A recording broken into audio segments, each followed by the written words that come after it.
Minister గారు. Speaker sir, గౌరవ సభ్యులు జాఫర్ హుస్సేన్ గారు, బలాలా గారు, వివేక్ గారు, లక్ష్మణ్ గారు, కిషన్ రెడ్డి గారు, సుధీర్ రెడ్డి గారు, రామచంద్రారెడ్డి గారు, నీ దయ చెప్తావు ఒక్క నిమిషం, నీకు ముందే కోపం ఎక్కువ, రామచంద్రారెడ్డి గారు, అందరూ కూడా, చింతల రామచంద్రారెడ్డి గారు, ప్రత్యేకంగా మళ్ళీ చెప్తాను కాబట్టి అందరూ కూడా చాలా ప్రశ్నలు అడిగారు అధ్యక్ష. మరి వారందరికీ కూడా ధన్యవాదాలు, చాలా విలువైన సూచనలు కూడా చేశారు అధ్యక్ష. అధ్యక్ష, Hyderabad metro water supply and sewerage board ఏదైతే ఉందో అధ్యక్ష, ఈరోజు తెలంగాణ ప్రభుత్వం వచ్చిన తర్వాత ముందుగా గౌరవ సభ్యులకు నేను అందరికీ కూడా విజ్ఞప్తి చేయదలుచుకుంది. చాలా ప్రాంతాల్లో హైదరాబాద్ మహానగరంలో, ముఖ్యంగా ఈ శివారు మున్సిపాలిటీల్లో, శివారు ప్రాంతాల్లో చాలా చోట్ల మరి చాలా ఇబ్బందికరమైన వాటర్ సప్లైలో ఇబ్బందికరమైన పరిస్థితులు ఉండేది అధ్యక్ష. గతంలో ఇప్పుడే సోదరులు వివేక్ గారు చెప్తా ఉన్నారు, కుత్బుల్లాపూర్ ప్రాంతంలోనైతే 15 రోజులకు ఒకసారి, 10 రోజులకు ఒక్కసారి వాటర్ సప్లై వచ్చిన దుస్థితి. కానీ ఈరోజు అధ్యక్ష, ప్రతి సంవత్సరం ఎండాకాలం వచ్చిందంటే ప్రతిపక్ష పార్టీలు ఎవరున్నా, అక్కడ మేమున్నా ఇంకెవరున్నా, ఎండాకాలం వచ్చిందంటే ఖాళీ కుండల ప్రదర్శనలు విధిగా ఉండేది అధ్యక్ష. హైదరాబాద్ మహానగరంలో జలమండలి ముందు విధిగా ఖాళీ కుండల ప్రదర్శనలు జరిగేది. కానీ నేను ఈరోజు సగర్వంగా చెప్తా ఉన్నా అధ్యక్ష, సంతోషంగా చెప్తా ఉన్నాను, తెలంగాణ ప్రభుత్వం వచ్చిన తర్వాత ఖాళీ కుండల ప్రదర్శనలకు అవకాశం లేకుండా చేయగలిగాం. సంతృప్తికర స్థాయిలో, సాచ్యురేషన్ మోడ్లో చేయలేకపోయినా సంతృప్తికర స్థాయిలో ప్రస్తుతం వాటర్ సప్లై గణనీయంగా మెరుగుపడిందని మాత్రం చెప్పక తప్పదు అధ్యక్ష. కానీ ఇంకా చాలా సమస్యలు ఉన్నాయి, అది కూడా వాస్తవం. గౌరవ సభ్యులు చెప్పింది మేము అంగీకరించాల్సిన అవసరం కూడా ఉంది అధ్యక్ష. అధ్యక్ష, వాటర్ సప్లై విషయంలో ప్రస్తుతం హైదరాబాద్ మహానగరంలో ఉన్న జనాభాని కనుక మనం దృష్టిలో పెట్టుకున్నట్టయితే, అదేవిధంగా తెలంగాణ ప్రభుత్వం తీసుకున్న నిర్ణయం ఔటర్ రింగ్ రోడ్ లోపలి అన్ని గ్రామాలకు కూడా హైదరాబాద్ మెట్రో వాటర్ సప్లై బోర్డే నీళ్లు సప్లై చేయాలనే నిర్ణయం ఏదైతే ఉన్నదో దానికి అనుగుణంగా మా సామర్థ్యాన్ని పెంచుకుంటున్నాము, దానికి అనుగుణంగానే మనం ఇంక్రీజ్ కెపాసిటీ కూడా మనం చేసుకుంటా ఉన్నాం అధ్యక్ష. అందులో ప్రధానంగా అధ్యక్ష, ఈరోజు మనం ఒక్కసారి జాఫర్ హుస్సేన్ గారు అడిగారు, आपने सवाल किया कि आप अच्छी बात है 1900 करोड़ रुपया आप खर्च कर रहे हैं पेरिफेरल एरियाज के लिए, व्हाट अबाउट कोर सिटी के वास्ते क्या कर रहे हैं बोल के पूछे. కోర్ సిటీ విషయంలో కూడా నేను గౌరవనీయులు జాఫర్ హుస్సేన్ గారికి, బలాలా గారికి కూడా నేను చేసే విజ్ఞప్తి అధ్యక్ష, మనం कोर सिटी के बारे में भी एक 502 करोड़ रुपए की जरूरत है और this is only for water supply. 502 crore की जरूरत है, 465 किलोमीटर की पाइपलाइन भी डालने की जरूरत है, क्योंकि कई जगह पाइपलाइन पुरानी है, कई जगह अनसर्व्ड एरियाज भी हैं. सो इस वास्ते 500 करोड़ की जरूरत है. इसको सरकार और HMWS बिल्कुल लेके रहेगा और जहां तक हो सका सरकारी बजट से, HMWS की बजट से ही करने की कोशिश भी इसको जरूर करेंगे. बट आप जानते ही हैं, जैसे कोई म्युनिसिपैलिटी में 4 गांव शामिल हो गए, या कोई MCH जो था इससे पहले, जिसमें ये अगल बगल के 12 म्युनिसिपैलिटी जब शामिल हो गए, आप जानते ही हैं कि बहुत सारा फर्क होता है डेवलपमेंट में, चाहे क्योंकि MCH में UGD हो गया, अंडरग्राउंड ड्रेनेज हो गया, पेरिफेरल म्युनिसिपैलिटीज में नहीं हुआ. तो लोगों को पेरिफेरल म्युनिसिपैलिटीज जब इसमें शामिल हो जाते हैं तो उनको पूरी तरह से तसल्ली देने के लिए भी वाटर सप्लाई, सीवरेज, ये व्यवस्था पूरा जो है इसको ठीक करना होता है. इसलिए फर्स्ट प्रायोरिटी के तौर पे उनको लिया गया. और कोर सिटी की बात भी जहां तक किया गया, वाटर सप्लाई के लिए 502 करोड़ की जरूरत है और सीवरेज के भी बलाला साहब ने बात किया कि 100 साल पहले जब हैदराबाद स्टेट में जब ये बनाया गया और जब आज तक वो टिकती है, आज की तारीख में, आज की माहौल में जब हम लोग पाइपलाइन डालते हैं तो क्यों नहीं टिकती, ये बात आपने उठाया. जरूर उसमें क्वालिटी इंस्पेक्शन के बारे में हो या ओवरऑल क्वालिटी ऑफ कंस्ट्रक्शन की जो बात है, उस पर सरकार भी पूरी तरह से निगरानी भी रख रही है और होशियार भी है. और सीवरेज जहां तक कोर सिटी की जरूरत है, 945 किलोमीटर की सीवरेज पाइपलाइन भी डालना है. इसके लिए 1240 करोड़ रुपया भी चाहिए अपने को. तो कुल मिला के सीवरेज और वाटर सप्लाई के लिए only in core city 1240 crore for sewerage, 502 crore for water supply, इन दोनों की जरूरत है. इसकी प्रयास अभी चल रही है, इसको भी हम लोग बिल्कुल करके रहेंगे, मैं आपको वादा करता हूं.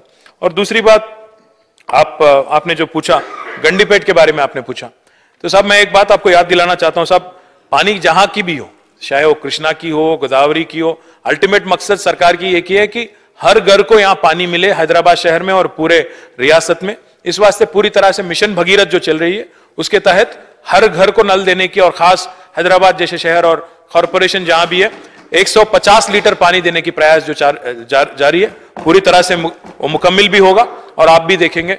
और मैं आपको वादा करता हूं, हैदराबाद में आपको शिकायत का मौका आपको नहीं देंगे.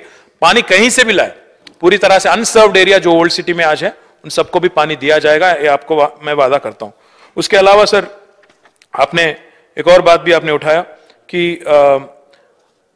पूरी तरह से क्वालिटी कंट्रोल की आपने बात की, उस पर भी निगरानी रखेंगे, होशियार रहेंगे।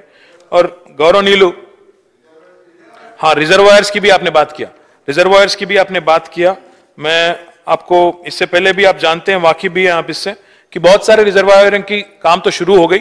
मैं पिछली बार भी डिटेल रिप्लाई में भी आपको दिया हूं, बट अगर खास कोई रिजर्वायर जहां सैंक्शन होके अभी तक काम शुरू नहीं हुआ तो आप जरूर वो मुझे एक बार बोल दें, तो मैं उसको भी जरूर जल्दी ही चालू करा दूंगा। गौरव नीलू వివేక్ గారు అడిగారు అధ్యక్ష, మరి కొత్తగా మనం ఔటర్ రింగ్ రోడ్ పరిధిలోని మండలాలను కూడా ఇందులోకి తీసుకొచ్చాము, కాబట్టి వాటి సంగతి ఏందని అడిగినారు అధ్యక్ష।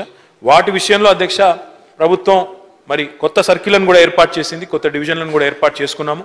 హెచ్ఎండబ్ల్యూఎస్ సామర్థ్యాన్ని కూడా పెంచి ఎలాంటి ఇబ్బంది లేకుండా మనం ముందుకు పోతా ఉన్నాం అధ్యక్ష। అందులో ముఖ్యంగా 3 డివిజన్లు ఏర్పాటు చేసుకున్నాం, తగిన సిబ్బందిని కూడా నియమించుకున్నాం నేను చెప్పినట్టు।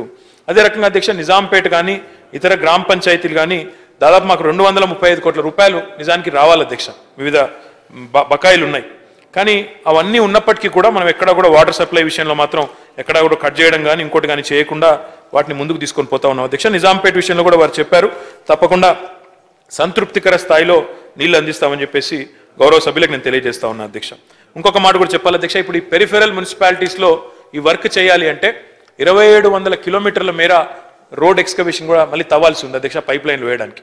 అయితే మీ అందరికీ కూడా తెలుసు అధ్యక్ష, హైదరాబాద్ మహానగరంలో ఈ మధ్యకాలంలో రోడ్ల విషయంలో మరి కొంత ఇబ్బందికరమైన పరిస్థితి ఉండింది, కానీ ఇప్పుడు కొంత మెరుగుపడింది। మరి మళ్ళీ తవ్వాలి అంటే మళ్ళీ ప్రజలు ఇబ్బంది పడతారన్న ఉద్దేశంతో చాలా స్పష్టమైన ఆదేశాలు జిహెచ్ఎంసీకి హెచ్ఎండబ్ల్యూఎస్కి ఇచ్చాం అధ్యక్ష। ఈ మొత్తం రోడ్ రిస్టరేషన్ విషయంలో 2000 కిలోమీటర్ల రోడ్ రిస్టరేషన్ని హెచ్ఎండబ్ల్యూఎస్ఏ చేస్తుంది అధ్యక్ష, ఒక 600 కిలోమీటర్లు మాత్రం జిహెచ్ఎంసీ చేస్తుంది। అయితే ఇందులో ఇంకొక స్పష్టమైన కండిషన్ ఏం పెట్టామంటే, ఆ రోడ్ రిస్టరేషన్ టెండర్ అయిపోతేనే, రోడ్ రిస్టరేషన్ టెండర్ కూడా అయిపోయి మన చేతికి వచ్చిన తర్వాతనే రోడ్లు తవ్వాలి తప్ప ఈ లోపల తవ్వకూడదు అనే నిబంధన కూడా పెట్టాం అధ్యక్ష। తప్పకుండా దానికి అనుగుణంగా సమన్వయంతో జిహెచ్ఎంసీ హెచ్ఎండబ్ల్యూఎస్ పనిచేస్తాయని చెప్పి కూడా నేను తెలియజేస్తా ఉన్నా అధ్యక్ష। ఇప్పటికే జిహెచ్ఎంసీ ఈ విషయంలో 40 కోట్ల రూపాయలని హెచ్ఎండబ్ల్యూఎస్కు డిపాజిట్ కూడా చేసింది రోడ్ రిస్టరేషన్ విషయంలో అని చెప్పి కూడా నేను తెలియజేస్తా ఉన్నా అధ్యక్ష। పెరిఫెరల్ మున్సిపాలిటీల్లో గౌరవ సభ్యులు లక్ష్మణ్ గారు అన్నారు అధ్యక్ష, పెరిఫెరల్ మున్సిపాలిటీస్ కానీ హైదరాబాద్ కోర్ సిటీ కానీ అల్టిమేట్గా ఈ లైన్లు మిక్సప్ అయిపోవడం, సివరేజ్ లైన్ పోయి మన వాటర్ సప్లై లైన్తో మిక్సప్ కావడం, దానివల్ల బోలక్పూర్ లాంటి దురదృష్టకరమైన సంఘటనలు జరగడం, ఆ విషయంలో కూడా ప్రభుత్వం చాలా సీరియస్గా ఉంది అధ్యక్ష। ఆ ఉద్దేశంతోనే మనం ఈ బోలక్పూర్ కానీ లేదా హైదరాబాద్లో ఉండే కాలుష్యకారక పరిశ్రమలు కానీ బోలక్పూర్లో ఉన్న లెదర్ టాన్బీస్ని కూడా తరలిస్తా ఉన్నాం అధ్యక్ష। ఇప్పటికే ఎక్సైజ్ ప్రారంభించాం, వాళ్ళతో కూడా మాట్లాడుతున్నాము, చెంగిచెర్ల ప్రాంతానికి వారిని తరలించబోతా ఉన్నాం। అదే రకంగా అధ్యక్ష మరి మిగతా కూడా ఏవైతే కాలుష్యకారక పరిశ్రమలు ఉన్నాయో GOMS 20 కింద వారందరినీ కూడా తరలిస్తాం అధ్యక్ష। ఒక 19 స్థలాలు కూడా గుర్తించామని చెప్పి కూడా గౌరవనీయులు లక్ష్మణ్ గారికి ఇంకా ఇతర సభ్యులకు కూడా తెలియజేస్తా ఉన్నా అధ్యక్ష। దాంతోపాటు మరి మెయింటెనెన్స్ అడిగారు, కనెక్షన్స్ కొత్తగా ఇవ్వాలన్నారు, కనెక్షన్స్ కూడా గౌరవ ముఖ్యమంత్రి గారు చాలా స్పష్టంగా కనెక్షన్స్ కూడా మన పూర్తి స్థాయిలో సంతృప్తికర స్థాయిలో రాష్ట్రంలోని ప్రతి కుటుంబానికి ప్రతి ఇంటికి కూడా ఇవ్వాలని గౌరవ ముఖ్యమంత్రి గారు ఏదైతే చెప్పారో దాన్ని కూడా మేము సీరియస్గా మరి అమలు పరుస్తామని చెప్పి కూడా తెలియజేస్తా ఉన్నా అధ్యక్ష। పొల్యూషన్ విషయంలో మరి ఈ మిక్సప్ ఎస్టీపీల విషయం కూడా లక్ష్మణ్ గారు అడిగారు। మేము ప్రతిరోజు హైదరాబాద్ మెట్రో వాటర్ సప్లైలో ఏ నీళ్ళు అయితే సర్వ్ చేస్తా ఉన్నారో డైలీ ఒక 3000 samples different parts of Hyderabad 3000 శాంపిల్లను ప్రతిరోజు పరీక్ష చేస్తా ఉన్నాము। ఎక్కడా కూడా మళ్ళీ బోలక్పూర్ లాంటి సంఘటన జరగకూడదన్న ఉద్దేశంతో 3 ప్రైవేట్ ఏజెన్సీ